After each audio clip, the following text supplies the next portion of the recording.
You're listening to tabernacleradio.org, where the masses dwell. Yo. What's going on? What's poppin'? This is your boy Ken the Messenger, and we back with some more straight talk. What's up? How you feeling, bro? I'm straight. How you feeling? A little tired. I feel you. Look, we got a crazy show today. I don't know if y'all know that. Be like lit. Like this Cause show. I'm back like a Cadillac. You feel me? And that's one of the mistakes I made. One of the mistakes I made. You already know. Yeah, I know. I made a mistake. But look. You know what? We're going to make this mistake fun, worth it. We talking about millennium parenthood today. Yes, sir. I got somebody's, excuse the terminology, but I got I don't know if I should say this. Should I say it afterwards? What? I'm finna say I got a baby mama and a baby father. Well, long as we ain't yours, that's all that matters. Oh, nah. Anyway, this idiot. Anyway. I'm just saying, long as we ain't yours. We got I got some amazing questions for you. I have some questions, something that you're thinking about. But before we get into all that, just tell me a little bit about yourself. You, because we know about you. Oh, I was about to say, hi, my name is Levell, and, you know. Yeah, I think they already know you. Whatever. Well, my name is Tajee. I'm a single mom, so obviously that's why I'm here for the topic. Right. Stay in Chicago. Been in Chicago my whole life. I need to get out of Chicago. No, you don't. I'm here. That's the reason why you need to get out, right? You know, don't answer that. Okay. That's what we are. Focusing on trying to be on CPD too, to try to make a little change. Okay. Both ways. Mm-hmm. A little change in my pocket and a little change in the city too. Mm-hmm. So yeah. Cool. How old's your daughter? She's 6. Just made 6. We actually have the same birthday. Oh, really? Happy birthday, both of y'all. Thank you. That's dope. Wait a minute, all right, brother. Yeah. How you not gonna know that? No, I texted and said happy birthday. Yes, I did. Okay. Yeah, one job. You know what? And tell us about you, man. This ain't gonna work. 2-on-1. This ain't gonna work. Now, you want to know about me? Yeah. What you know about me? What you know about me? All right, y'all know I'm Pastor Levell Short, Jr. Been here. The Right Reverend Dr. Bishop Kendall had to have me back on again to talk about the parental side of millennium parenthood. Mm-hmm. So I came to talk about the parental side of the parenting, and I'm here for it. Okay. I don't like my kid though. Can I say that on the live? Yeah, you can say I that. ain't gonna get in no trouble. No, we don't. The care. people don't watch your show. Mama don't see this. Right. You know what? She can watch it. He gonna have something outside, and I'm gonna let her know where he at too. Thank you so much. This is such a great support group. Okay, Tajee, you first. Oh, I want a question. It's nothing too major. But what is one of the most major? Yeah, this is like a slight question. What is some of the most? What is one of your most interesting experiences? Throughout your experience of parenthood, 6 years.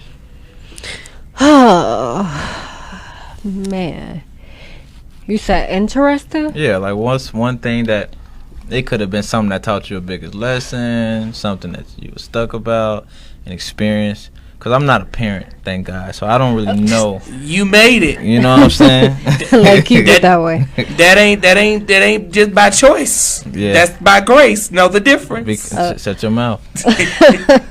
Okay, well, there's two things. Mm. So I find it interesting that you have this tiny human Mm-hmm. that you have, Mm-hmm. and not only is it a person like in your life, but you don't get personal space anymore. Mm-hmm.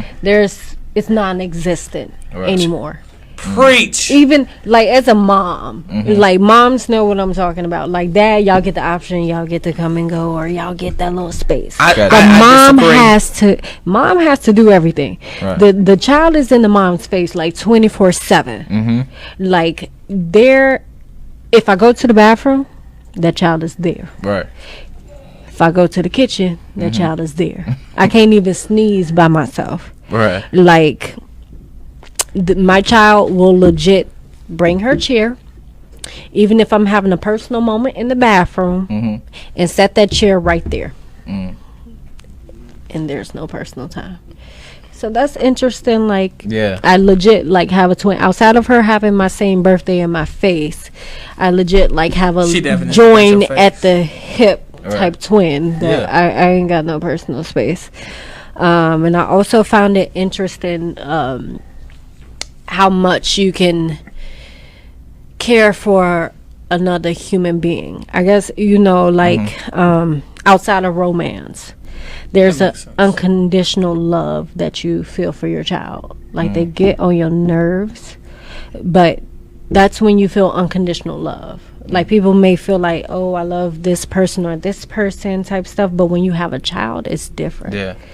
Like, and that's like a different feeling that people don't fully experience or grasp the concept of until they have a child. That makes sense. Yeah. That makes sense. What about you, bro? Most interesting. Let me first say that, you know, not all fathers have that space. I have no private space either because my child thinks that because he looks just like me as well, he thinks that he's supposed to be my ghost, my spirit. The only spirit I like on me is the Holy Spirit. I don't know who gave this child permission to come while I got to tinkle. Now, my most interesting thing, I think, after becoming a parent is, you know, my most interesting thing, I think, is these fools, is really just the thought of, like, you know, realizing that I'm a parent. Like, well, you don't understand. Scoop back. I don't. Do you ever have a moment where you just look at your child like, dang, I got a kid? Yeah, like I had that. Like I do that almost faithfully. Like I'm like, who? I look at him like the same way because I went to high school with him. I'm like, this man has a kid. Let's be clear. A lot of people didn't think I could have a kid because a lot of people. I'm gonna leave that there. Go ahead. Next question. Like I ain't gonna even put myself out there. Like I legit, like I look at him because, you know, in high school, you know, when it came to the women. Between me and him, you know, I was kind of favorite with that in the aspect. He was. But when I saw that he had I was like the prodigal son. I was not looked favored upon. I'm still not looked favored upon. Ain't that right, T? No, see, no comment. You see there? You see there? Trying to shoot a shot. Anyway, so look. And airball. Go ahead. Levell, is it true that it's harder to parent in this generation, because, you know, technology, I know sometimes having a baby brother and, you know, cousins and babies around, you have to have, you know, an iPad or a cell phone just for them to concentrate and just relax. Is it harder, do you think? I think it's more challenging as they get older. Because I think, and this is, you know, I have a 2-year-old. She has 6. I have a 2. For my 2-year-old, the iPad and the television have become my best friends because I'm able to get a lot of work done. But as they progress in age, it's harder to break them from it. So you're kind of, especially as they get older, you begin to compete with Facebook, Instagram, YouTube. You know, and they're like, well, mommy, daddy, why can't I have the toys that the YouTube kids have? Right. And you're like, because I'm not the YouTube kids' parent, I'm your parent, and you're going to get the toy that I buy. Matter of fact, you could get off my YouTube. How about that? Yeah. Okay. So I think that it starts off, you know, a good thing because kids need screen time sometimes to learn and whatnot, to develop certain skills. But as they get older, I believe it can be challenging. What do you think, Tajee? What do you think one of the greatest rewards so far is, and this is what you're seeing as being a millennial parent? Like, what's one thing that she just does that just makes you proud, like a proud parent moment? I gotta watch what I say. Get this on tape. I sent that text out. Now watch yourself. So, one of the things is seeing a product of yourself and knowing the greatness that is behind that. Because there's certain moments where you just look at your child, and certain moments where I just look at my child, and I have those moments where it's like, dang, I really made that. Right. Like, look at that. I'm over here fangirling over my child. Like, who made you? Right. Baby Jesus? Right. You know? So it's like, man, and then the way that I try to raise her, and it's not easy doing it by yourself, but the way that I raise her and the type of love that she exudes to people, that makes me happy. That I know that I'm doing something right, that my child is actually empathetic to other people. Yeah. But you know, and that was good. It was good. You mentioned being a single mom, and I know how it is to be raised by a single mom because my mom was a single mom. Does that? I know it's a struggle. That's like a rhetorical question, but what is some of the positive outcomes that the struggle brings? Because I know for us, my mom, growing up, you know, she couldn't be soft. That's one thing she just, you know, for two knuckleheads, you can't really be too soft. Lord. And then, like, it was to the point, she wasn't soft at all. You know what I'm saying? It's like, I get you can't be that, you know, you got to kind of be balanced, but it's like, we got beat. Like, I think you can't say that on the line. I can. You still have a brother under the age of 18. You cannot say that on disregard. This say straight talk with Ken the mess. Okay, yeah. Anyway, like I said, we got beat. Okay. And the reason, and I'm so glad. So sorry, Mama, he said that we did because it helped us traumatically. You know what I'm saying? Like the Bible even says, "Spare the child, the rod, spoil the child." And I got a question. And I got a question. He was in the middle of the question. How you gonna say it helped me traumatically? How is a traumatic experience? No. Tremendously. Oh, you said traumatically. Okay. Clarify. You know what? This strike one. I ain't gonna be back. I told y'all he messed up the last time. But you know, like it really helped us. So, and I know being a single mom, you know, it must require more. You got to be like both parents. That's really what I'm trying to say. How has that been for 6 years? Well, growing up, I had a single mom too, but it was different. That my mom was probably like your mom a little bit. So she beat you. She didn't. Stop saying that. She didn't really. It's past the she beat you. It's past the statute of limitations, so right. you can snitch if you want to. So she was more so, you know, like that hard parent. I wanted more so like of a loving person to explain stuff to me and tell me that they love me more often and stuff like that.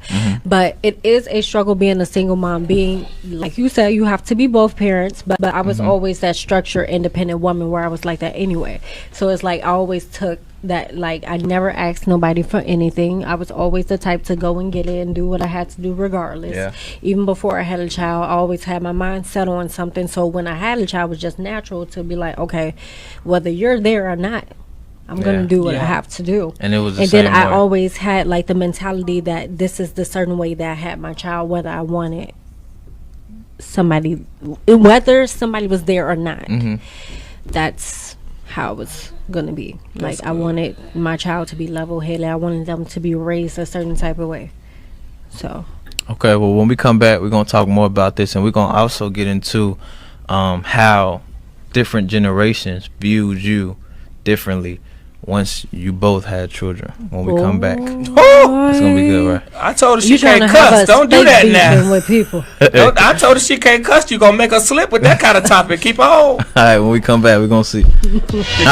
Not today. Levell. Shandarabaha. Not today. Levell. I felt that in my shando.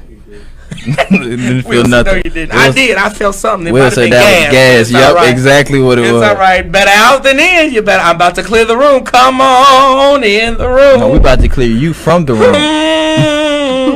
All right, man. That's for. What's Pay up? attention. Look. I'm focused. That's you. What?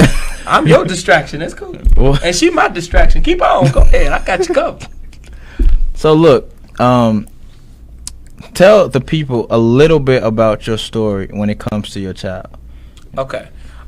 So quick, like 10 seconds. I'd give it to you in 5. So here it is. So I really was into my son's mom so much so that we got married.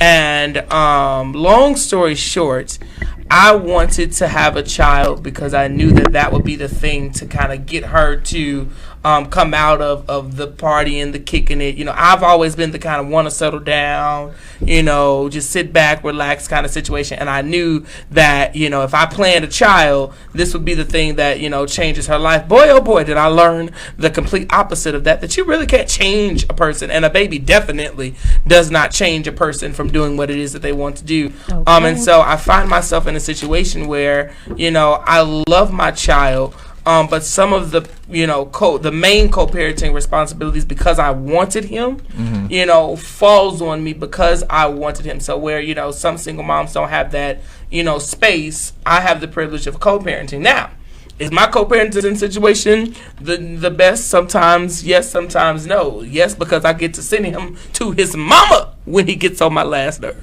But no, because there are times when the, you know, the inconsistencies between one household and the other can kind of somewhat get in the way. But I always say when I look at him that that was my choice. You know, it wasn't one of those accidents. No, I planned him. She didn't know he was coming, but I had planned him. The whole time I knew that this was, you know, what I wanted. I knew I've always wanted family. I've always wanted to settle down. Go ahead. Next question. So, just saying. I'm going to throw a lot of that out here while I'm... One of these free throws gonna make it. One of these. I think you're trying to shoot a shot at something. I don't know if it's gonna work or not. Anyway, there's always off air. Go ahead. So how did people, you know, because you're a pastor, so yes. How did the people in the older generation? How did you deal with that backlash? So I actually got it a lot from my spiritual mom at the time. I got more of it from there. The older generation that, you know, like, oh, you know, he's a pastor and you supposed to marry that girl. I'm like, I want to marry anyway. That ain't the point. But when it came time to when he actually got here, what I noticed was that a lot of people think that their ways worked. That, you know, because it worked for them. Well, I raised my child this way. Well, every child is different. You know, and that would become, you know, my argument to them is that, well, I understand and I respect your opinion because you know, raised 17 kids back in the 1950s. I understand that was the thing to do. I'm raising one that counts for at least 7 of your 17, you know, because he's a very active boy. But the ridicule comes, you know, and it most definitely comes when you try to take a stance to say, well, let me raise them the way I want to raise my child. Then you're considered rebellious, or you can say, well, that generation just don't listen. It's not that we don't listen. It's we want the same chance to raise our children, the same chance that you had to raise yours. And I think that's what a lot of people don't understand that. In different generations, because they think that, you know, and we are the generation that doesn't listen, you know. But I disagree. I think we listen. I think that we are the generation that doesn't listen, and I think that they are the generation that didn't listen, and I think that I agree. The generation before that didn't listen, and it was a select few that did. We didn't listen either. Right, at all. Still don't listen. Look at them. And it was it just worked out by God's grace that you know one thing I don't like, and maybe I'm wrong. I don't like when God gives us grace, and not to be deep, but when God gives us grace to get over a mountain or get over something, and then somebody's trying to get over, and we like trying to be Captain Know-It-All. Yeah. Like, no. You only made it by grace. Yeah. Don't try to come and, you know, condemn me for the same thing that you did. Yeah. You know, give me the same grace that he gave you. And that happens a lot, especially in, you know, not just in the church realm. I think, you know, grace in the world is kind of considered, you know, like you got to pass. Like, you know, you didn't like when they beat you up when you had your baby out of wedlock. When you were in my same shoes, you didn't like it, so why do it to me? That whole concept, do unto others. But we don't do that. We don't, you know, reciprocate. And I think it's every generation's intention not to do it. So, like, I know that there are some people in different generations, it's like, you know, they say when they were younger, like, oh, well, I ain't never gonna treat my kids how I was treated. But then they get older and they end up doing that same thing. And so I think that somewhere along the way we have to talk about how do we break that generational divide. How can we get to a space where I can hear you, but you still respect the fact that this is my way of parenting. T, what about you? I know you got some backlash 6 years ago. You can't 7 call her years T. ago. That's my. I call her T. Oh, okay. T, what about you? This hat ain't gonna make disrespect. Not even disrespect, just, what's another word? Just people that, they give you advice. They give you advice that you didn't really ask for. or they crucify you for making the same mistake that they did or they almost did. Me, I'm gonna be totally honest. Whoever tried to give me advice, and I guess this goes on what y'all was saying, people don't listen. Yeah. Me, if a person is a hypocrite, I'm not trying to hear anything that you're trying to say. I don't care who you are. You can be somebody great grandma. Yeah. If you are a hypocrite and you're trying to tell me about something and you don't know what you're talking about, I'm just not listening. Right. Because at the end of the day, there is no book to being a parent. Absolutely. Because what you think that you're telling me may be right, that doesn't always play out that way, especially for me and mine. Like, for me to sit up here and listen to a person trying to tell me to be a mom to my child when it probably was certain instinct that they weren't always motherly to their own child. Absolutely. It could be things that they lacked that their children wish that they would have had growing up. So it's like I can't have somebody put their life on me. Right. Yeah. And try to make me see things in their way, because I've always been the type of person to have my own vision. Absolutely. If I make that mistake, well be it. Right. I will fix it. But I can't have somebody trying to doctor and tell me everything, especially if those people Get them. are sinning. We see she finna go. She put Get her them. You And saw that? not I'm sorry, It's all but good. it's like you not helping me pay none of these bills. You Get not 'em. helping me pay this tuition for this child. How dare you think you have anything to say about the my way that I friend. raised my child? That's my friend. Like I just can't. Right. Like I can't Yeah. understand that concept. Like who are you? Yeah. Like no. Yeah. It and just doesn't and work I for think me. that's and I'm not belittling any y'all situation, but I think that's just people in life. Yeah. People will say, "Man, Ken, you should do this with the show. You should perform like this. You should record. You should do this. You should do that." And I'm like, you can pay this bill. Yeah. Okay. You know what I'm saying? You can cover this fee. You can cover this session. And I think that's not just. I know for a fact that that's not just people in parenthood. That's people in life. Yeah, in general. I think when you run a business, people, you should run your business like this, or you should add this, and I bet you should be like, When okay, you well, run a then listen to business, people want to be all up in right, your Will. business. and that's I just, wish I could do and that that's on this just- side. and that's just how it is in life. So I think one way you shut the noise is letting them know what they can do. Like, thank you so much for your input, but she's about to go back to school. She needs this. If you want to help out in this area, Like you want to put your 2 cents in, put Yeah. it towards this book bag. Yeah, How about right. that? Yeah, Like, Now, I don't understand. Now, Like- I will serve as the old man on the board tonight. I'll be the older voice of reason. Come on, dude. There must be a way. You see. If I could just have your attention for a minute. No. So there is a way to communicate that, though. So I believe that we must find a mannerable or some forms of respectful way to communicate that. Like I always call it nice nasty. Like you kind of have to find, and this is different for everyone. Everyone knows their level of nice nasty. So for me, my mom and I always have this kind of issue because she feel like her grandbaby, that's her grandbaby, and I'm supposed to take up for my grandbaby. You don't do my grandbaby right.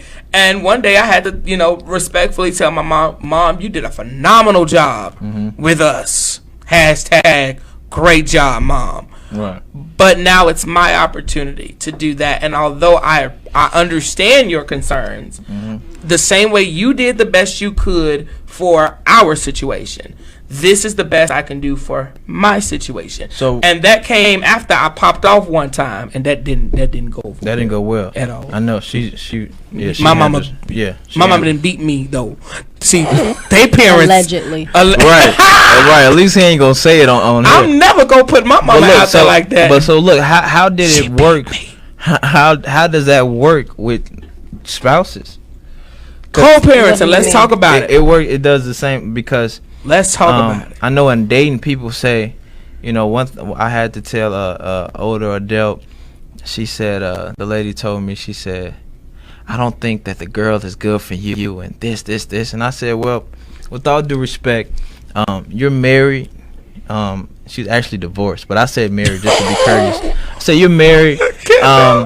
And I don't think nobody gave you a blueprint or nobody even gave you help with your marriage. If nobody nobody picked him and said, look, you marry him and then divorce him later. Nobody did that. You did that on your own. So with all due respect, since nobody picked your spouse, can I pick my own? And I think in life, that's just how people are.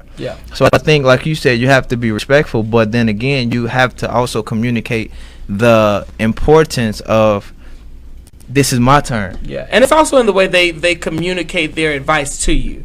So, you know, if you come at me respectfully with a respectful opinion and say, hey, you know, I've, you know, kind of seen what's been going on. Like an example with, you know, my son's mom. I had people that would come to me, you know, in the earlier stages, like, you know, she got the whole, you know, I'm in the church, I'm pastoring, I'm preaching. They're like, you know, she got the Billy Ring nose pierced, hair all red. And she coming in, you coming in the church in the suit, she coming in with Tim's, and you know, you just like a thug. I still like a thug. She was just trying to do the Kirk Franklin stomp in them Timberlands, and I got stomped in them Timberland many a days. But you can admit that she abused you, your mama. Okay.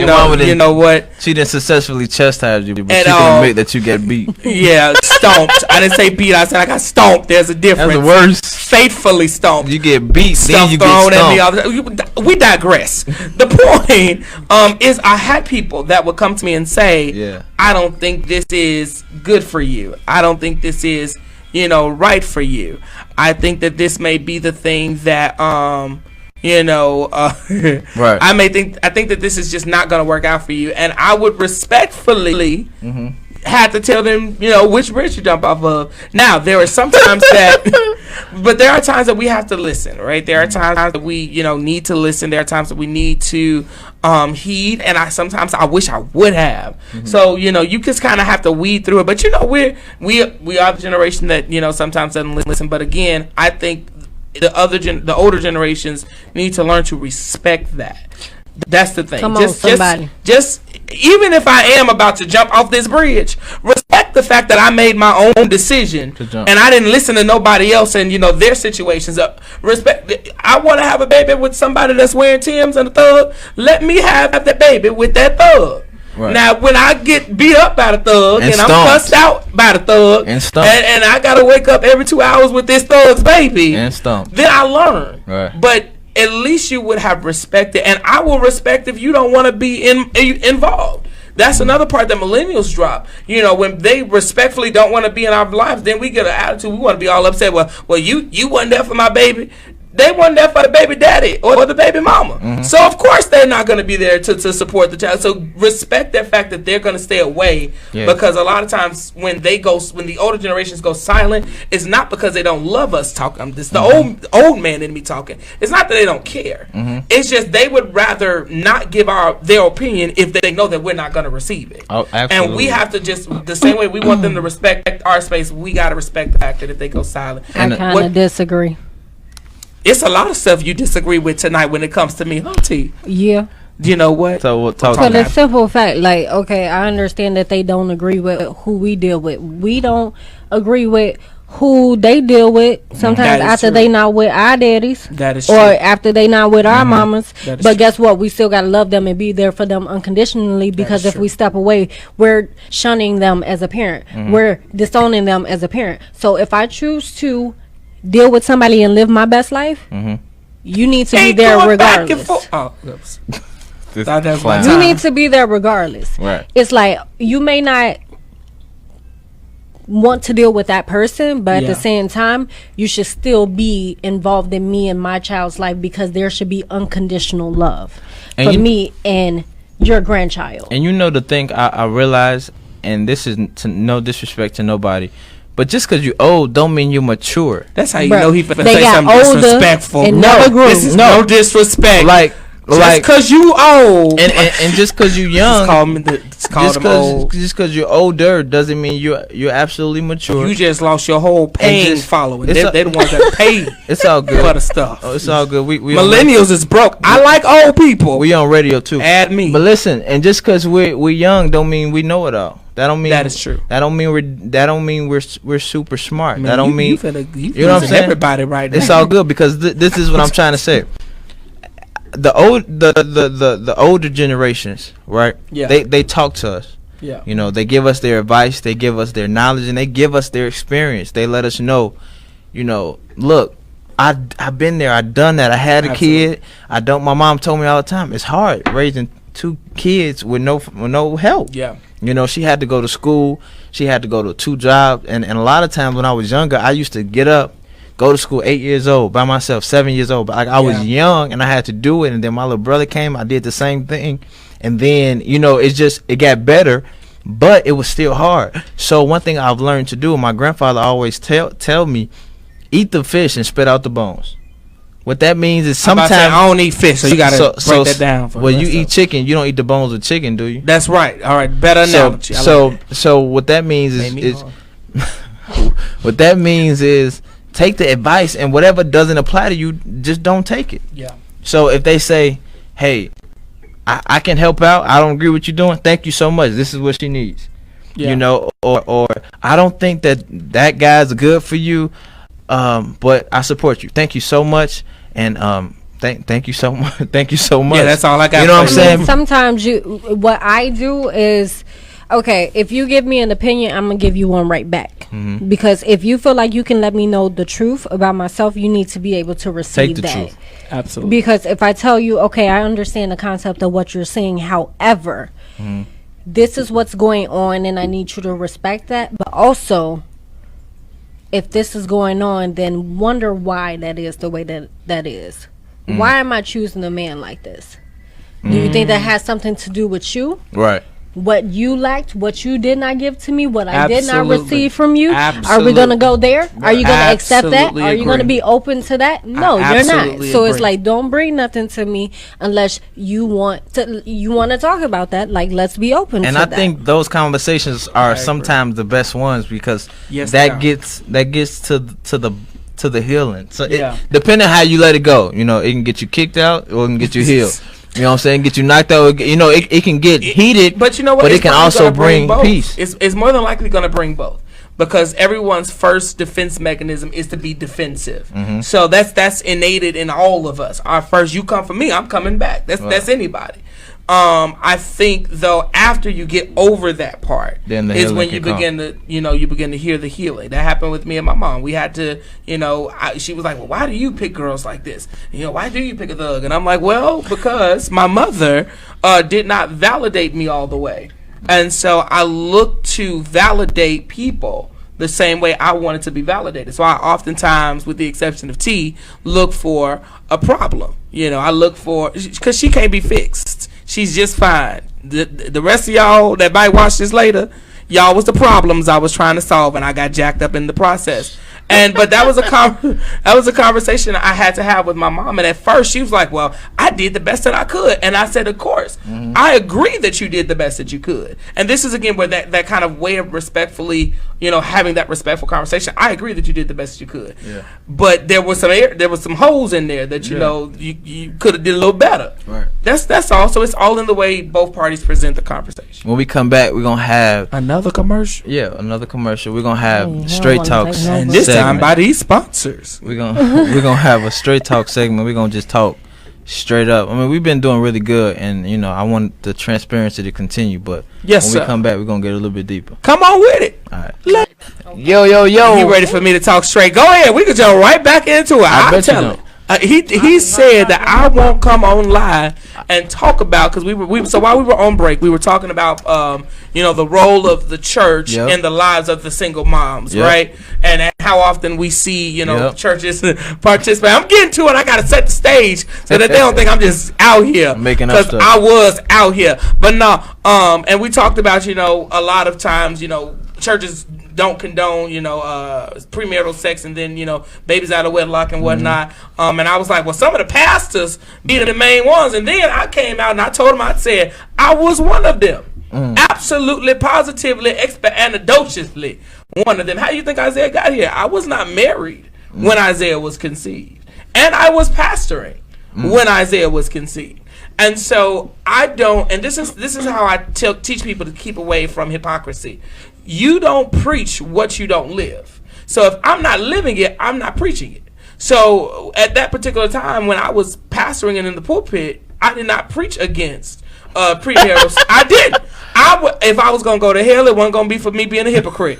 I was going to go for something worth going for. It wasn't going to be because I said, don't you lay next to that man, knowing as soon as church was over, I knew where I was going. And but it's again, we're talking about the millennial parenting. Yeah. He thought I wasn't gonna get on here and keep it straight. I could keep it straight, all right. I kept it real straight and would preach and then go later that evening and then come back Wednesday night Bible study. And if I preach real good, I feel it. I be feeling it when I really preach, and then go home and have the same. But again, the church and their role, that's just for some of y'all that needed to hear an honest preacher. I'm going to be as real as it get. The problem, though, is the church does not have those kind of conversations. We are not honest with the fact that sister so-and-so had a baby out of wedlock before she became evangelist so-and-so. We don't have those conversations. So what about you, T? How active is the church in not only your life with your daughter, but other people's lives that you know? I mean, they're not. They weren't active at all? Hear this clear, church. They're not. They will judge you they even hear that you're having or producing a child. It's supposed to be the opposite. You would think that they would be more supportive. They would be more, okay, we got sister here that can help you out with watching the kids so you can work and all this other stuff. You don't get nobody doing that. You get people looking down on you while they sitting on their little high horse. So y'all telling me no church that y'all don't. Been to?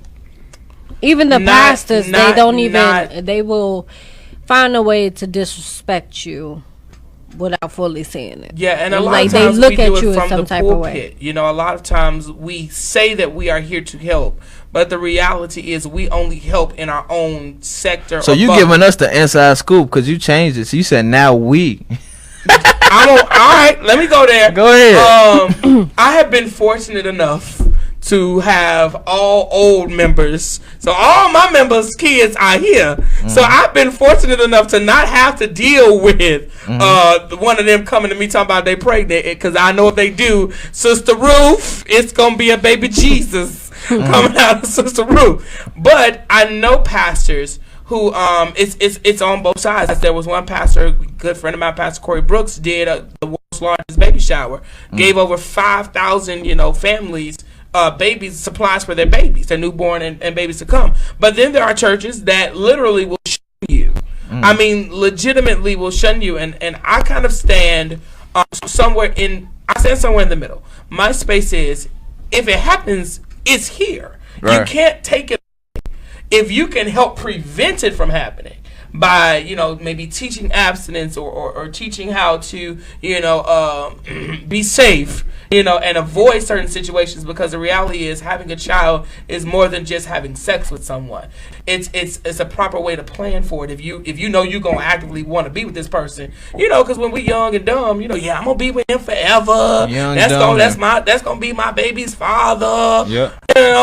I'm in it. That's my ride or die. I'm a ride or die. And so if you're gonna ride or die all the way to knowing that if y'all do end up producing a baby, that you would have planned for it, and the church does not help people plan. So I don't think it's fair that we judge people after they've done it, when we had no answers for them when they come into church hot and bothered, other than take a cold shower. I'm a pastor, and the cold shower did not work. It almost don't work on some days, y'all.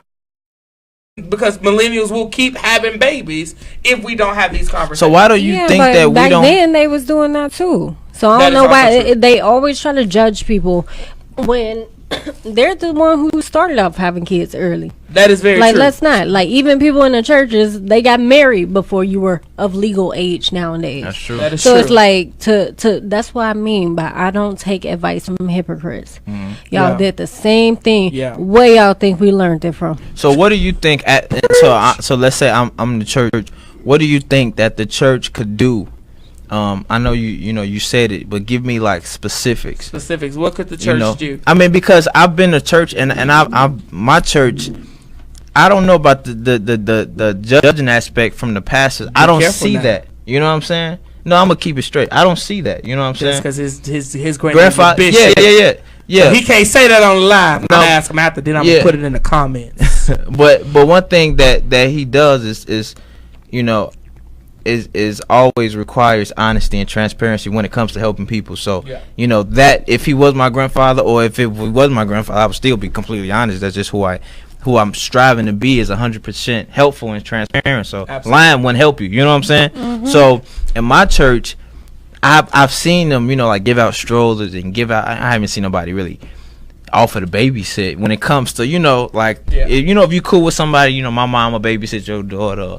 I've seen that. But it's just about that community. You gotta present. And I think I'm gonna be honest with you. I think y'all looking at the wrong churches.